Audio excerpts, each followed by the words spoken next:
Party का अकेला, लेकिन मेरे हाथ में है संविधान का पेला। मैं तो हूँ आपका सच्चा चेला, मैं तो हूँ आपका सच्चा चेला, मुझे मत छोड़ो अकेला। मैं तो अन्याय के खिलाफ लड़ा हूँ, इसलिए आपको बधाई देने के लिए यहाँ खड़ा हूँ। हाउस में जो सदस्य करेंगे फ्रैक्शन, उनके ऊपर होनी चाहिए कड़ी एक्शन। मेरे पार्टी का मुझे लोग पूछते हैं कि तुम्हारा पार्टी का एक भी लोकसभा में मेंबर नहीं है, तो भी आप मंत्री कैसे हैं? तो मैंने बोला, माननीय नरेंद्र मोदी जी को जाकर पूछो। आदरणीय महोदय, मैं तो अन्याय के खिलाफ लड़ा हूं, मैं तो अन्याय के खिलाफ लड़ा हूं, इसलिए आपको बधाई देने के लिए यहां खड़ा हूं। आपका अनुभव बहुत ही बड़ा है, आपका अनुभव बहुत ही बड़ा है, इसलिए आपने संघर्ष का पहाड़ चढ़ा है। मेरे पार्टी का मैं हूं अकेला, मेरे पार्टी का मैं हूं अकेला, लेकिन मेरे हाथ में है संविधान का पेला। मैं हूं मेरे पार्टी का अकेला, लेकिन मेरे हाथ में है संविधान का पेला। मैं तो हूं आपका सच्चा चेला, मैं तो हूं आपका सच्चा चेला, मुझे मत छोड़ो अकेला।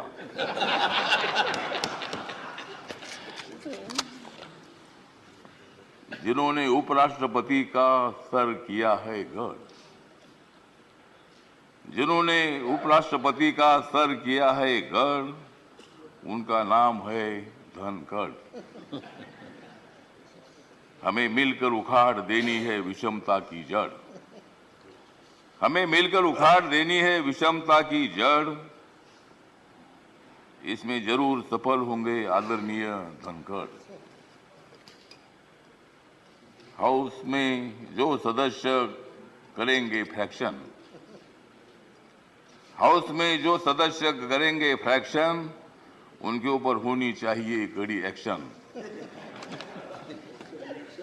हमें तो मजबूत करना है भारत नेशन, हमें तो मजबूत करना है भारत नेशन। हंगामा करने की हमें नहीं चाहिए फैशन। तो हमें पूरा विश्वास है कि आप बहुत बड़ा संघर्ष करते करते यहाँ पहुंचे हैं। गांव से आकर किसान के बेटे के माध्यम से आप इतने बड़े उच्च पद पर आए हैं। इसमें आपका अनुभव, आपका बहुत बड़ा संघर्ष है, बहुत बड़ा काम आपने किया है। आपने पश्चिम बंगाल में गवर्नर का जो काम किया है, बहुत बड़ा वहाँ चैलेंज था, वहाँ काम करना बहुत बड़ा मुश्किल था, लेकिन आपने बंगाल में बहुत अच्छा काम किया है और बंगाल में अच्छा काम आपने किया है, इसीलिए आपको यहाँ लाने की कोशिश जरूर हुई है। मतलब आप एक संघर्षशील नेता है। मतलब वहाँ अगर आपका काम ठीक नहीं होता था तो शायद ये पद आपको मिलना बहुत बड़ा मुश्किल था, लेकिन आपने बहुत अच्छा काम किया है। ठीक बात है, बंगाल भी अपना ही है, सभी बंगाल के नेता भी अपने हैं। देश का एक वो राज्य है और कोई भी राज्य हो, यहाँ किसी पार्टी की सत्ता आती है जाती है, कोई मुख्यमंत्री होता है, कोई नहीं होता है।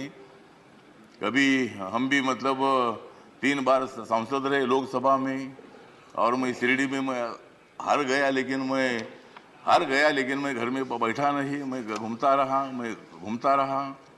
मैं कांग्रेस पार्टी के साथ रहा। कांग्रेस पार्टी के मेरे सभी दोस्त हैं, समाजवादी पार्टी के मेरे दोस्त हैं, कम्युनिस्ट पार्टी के मेरे दोस्त हैं और अभी बीजेपी के मेरे दोस्त हैं। मैं सब बीजेपी के साथ में आया हूँ और भारतीय जनता पार्टी के साथ मैं इसलिए आया हूं कि मुझे शिरडी में हारा गया, मुझे मंत्री ने बनाया, फिर मैं उधर क्या करूं।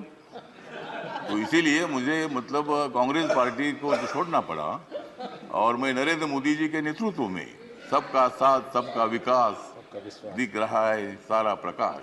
मतलब ये जो प्रकाश दिख रहा है, तो नरेंद्र मोदी जी के नेतृत्व में मैंने निर्णय ले लिया कि मैं बाबा साहब अम्बेडकर जी का अनुयायी हूँ।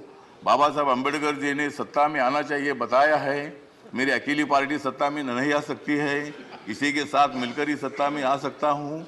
और मेरे पार्टी का मुझे लोग पूछते हैं कि तुम्हारा पार्टी का एक भी लोकसभा में मेंबर नहीं है तो भी आप मंत्री कैसे हैं, तो मैंने बोला आप माननीय नरेंद्र मोदी जी को जाकर पूछो, मतलब मैं कैसा मंत्री हूँ। मतलब मैं अकेला हूँ, लेकिन मेरे पार्टी के लोग पूरे देश भर में है। नॉर्थ ईस्ट में मेरी पार्टी सभी पार्टी है, और मुझे बोलने का मौका तो दीजिए। मुझे मालूम है कि आप बहुत अच्छे आदमी हैं, और मैं आपको, हाँ, आप मुझे हर बार बोलते थे कि हमको कविता सुनाओ। अगर आप मुझे ज़्यादा बोलने के लिए देंगे तो मैं कविता सुनाऊंगा, नहीं तो एक भी कविता नहीं सुनाऊंगा। तो ठीक बात है, तो इसीलिए मतलब कविता सुनाता भी रहूंगा। और आप एक अनुभव है, तो इसीलिए अपोजिशन को भी आप मौका दीजिए, हंगामा करने के लिए मौका दीजिए, लेकिन एक आधा दिन हंगामा करने के लिए मौका दीजिए, दूसरे दिन एक्शन होना चाहिए, और हाउस का काम भी मतलब चलना चाहिए। इसीलिए आप एक सर्वोच्च हाउस के आप चेयरमैन बन गए हैं। इसीलिए मैं, मेरी जो आरपीआई है, रिपब्लिकन पार्टी है, गरीबों की पार्टी है, दलितों की पार्टी है, इस पार्टी की तरफ से मैं आपके साथ हूँ। मैं हमेशा आपको साथ देता रहूंगा, और आप मुझे बोलने का मौका देते रहो। जय जय भीम, जय भारत।